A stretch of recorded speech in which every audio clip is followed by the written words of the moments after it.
You want this, but you're getting that. Let's talk about why and what we need to do next. Last week, SPY was correct 3 out of the 4 days. However, at the end of the week, 3 people left, including one person that completely surprised me, but it's not a surprise. And quite honestly, it's a core of an issue that we need to address. We'll call this person Alex, and he came into the group on a winning streak. He was using the free SPY Tomorrow, and he had 11 wins and 3 losses and wanted to jump in the group. He wanted the probability numbers, and he continued to do well. And about the middle of last week, we figured he was at about 77% correct on his trades. And he told me early on, this is the longest winning streak he had ever had. But then on, I think it was Thursday, he just quit. Some people join SPY Tomorrow and it's not for them, and after a month they leave and they just cancel their subscription, but they still have access through the end of their subscription, whether it's a week or 2 later. But Alex, he just shut everything down. Before last, we had a rough week. I think maybe we were only correct 2 days out of the 5. And then last week was a shortened week and we had 4 trading days. The first day was correct, but the second day was completely off. The market mood changed and it went the opposite direction. And our friend Alex was in the wrong direction and he thought, I'm gonna ride this out.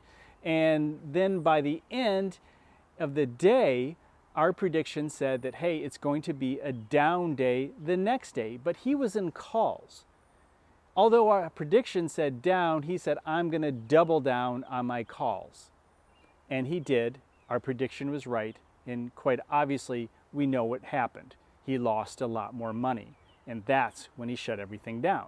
Now, Alex is an experienced trader, and I had noticed that he started day trading after the market opened a little bit more, but he had the experience. I didn't want to say too much, and it really is not my role to say or tell people how to trade. But I noticed that more and more, and he started taking more and more risks, and quite honestly, it all caught up with him.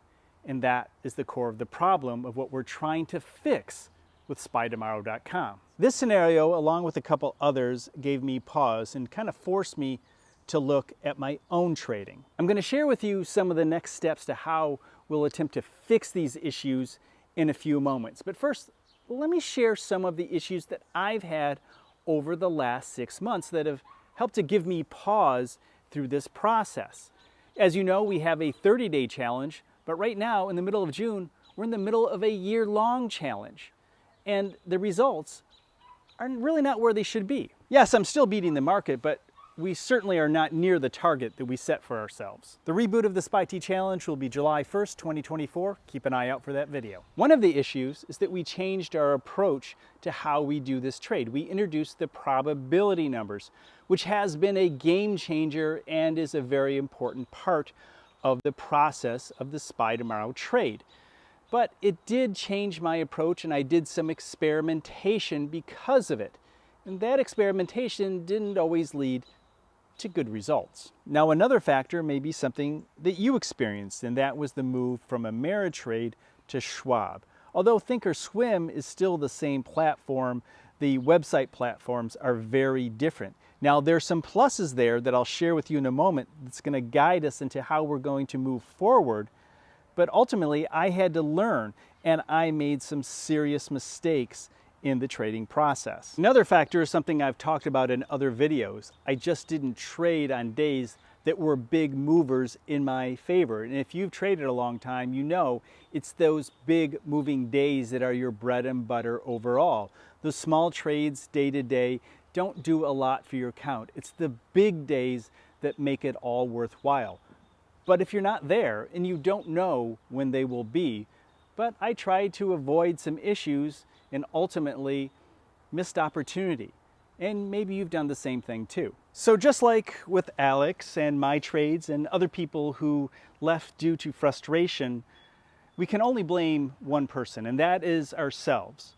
But the thing is, emotion and bad decisions is what SPY Tomorrow is trying to minimize. So we need to take this a step further to help get rid of this emotion and not allow for bad decisions to hurt our portfolios. So to help guide us, I created an improved trading simulator that I'm going to make available to everyone. Check out the description below, which will allow us to understand how this process can work if we just take out the biggest element that leads to failure. And of course, that's you and me. Let's take a look. This is the basic portfolio simulator that's available to everyone. And for most people, this is all you need. There will be a more advanced one for members, but I think this one will prove the point.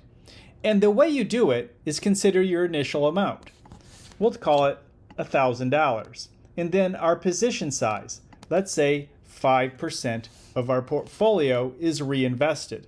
And let's say our average win rate is 65%. Now, as you can see in this chart, the probability numbers are in line with their success rates for the overnight swing trades, averaging about 75% correct. And moving on to 20 trades, which is about a month. And then we hit simulate, and you can do this on your own to get an idea of how this works.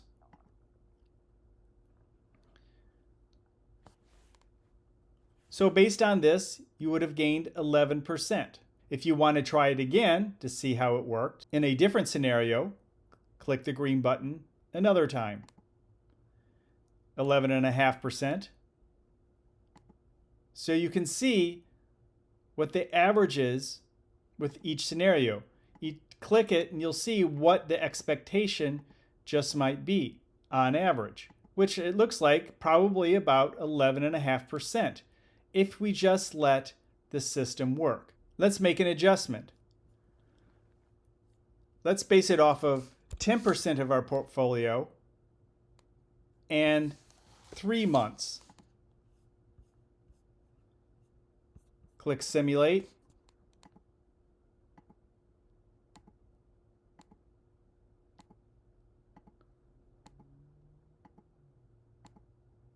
So as you can see, there'll be down weeks. Here is about 1, 2, 3, 4, 5 days in a row in which the portfolio went down. This is why we have to look at this over the long term. Click again, bad times, good times, bad times.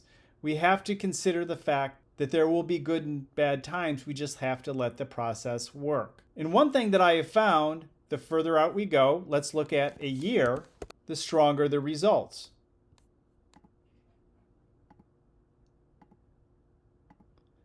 Problem is, people often quit right here with the downtrend in their portfolio. You just have to know that that is normal, and watching it day to day is going to drive you crazy. And the higher the percentage of your portfolio, the more volatility you will see. So I recommend you start with 5%, and as you start to gain, then increase to 10%. Even 25% can work out.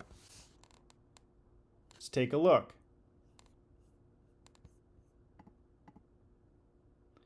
Yeah, I guess that works out. But look at these big changes. This right here. Are these realistic numbers? Based on my tests, yes. But there are certainly limitations to this simulation. The base simulation is based off of no more than 150% gain with options and up to a 90% loss in our overnight trade. Of course, compounding can't go on forever, and there are certainly issues with larger numbers. These are random calculations, but it's not evenly random. It is coded, so it's much harder to reach 100, 150% than it is 40%. So a random number between 150 doesn't mean a third of the time it's going to show up with 125 or 150% gain. Actually, the simulator only reaches a 100% plus gain about 12.5% of the time, which is much more realistic.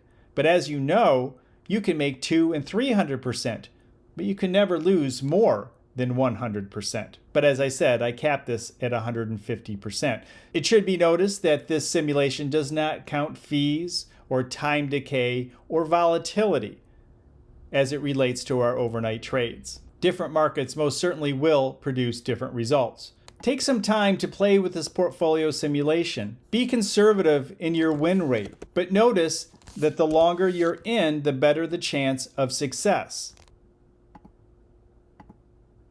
But nothing is guaranteed, of course. Increase the number of trades, and I think we'll be much happier. So now that we've seen some examples, this leads us to a new approach to the trading in terms of levels of trading. A basic level, level 1, all the way through level 5, which I'll share in the next video. Level 1 is simply buying at the close, setting up your trade at a very specific time, and you don't come back until the close of the next trading day. So level 1 is basically what those charts were showing. Now, if you want to do more advanced techniques such as understanding the probability numbers and changing the position size, that'll involve other levels of understanding. But everybody should start at level 1. And to allow the process to work without our intervention, without our emotion, without our good or bad decisions. This, and this can be our future if we allow the process to work. And I'll see you in the next video.